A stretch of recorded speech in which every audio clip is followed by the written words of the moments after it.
Hi there, group leaders. I just thought I'd spend a few minutes with you explaining what the upcoming series on 2 Kings 5 is all about and what I'm hoping for you and your groups to get out of it. It's called When God's Grace Crosses the Line, and it's about Naaman the Syrian, this character, and what happens to him in 2 Kings chapter 5. And so there's 3 studies on it. There's quite a few study notes that you can find on the website, but just the short story for me I thought might be helpful. I think what I really hope, there are 3 things that I'm hoping your group will get out of this series on 2 Kings chapter 5. The first is I would like your group to be more familiar with the Old Testament. So this passage occurs deep in Old Testament history, and I'm hoping that your group will start to pick up things like the northern and southern kingdom, the timelines of how things work, the prophets, just the familiarity with some of those things, different nations around there. I want your groups to be more familiar with the Old Testament. So 2 Kings 5 is great for that. Hopefully it's something that will lead into more familiarity and enjoyment of the Old Testament as well. So number 1, familiarity with the Old Testament. Number 2 is an introduction to biblical theology, or biblical theology in practice.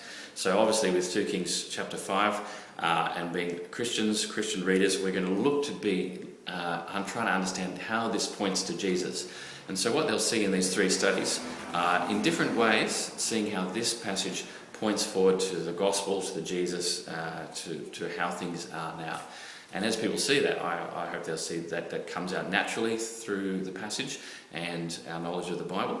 And also they'll see that, well, this is the principles that are operating here I could use in other sections of the Old Testament, and they can start to see how the Old Testament speaks to us as Christian literature today.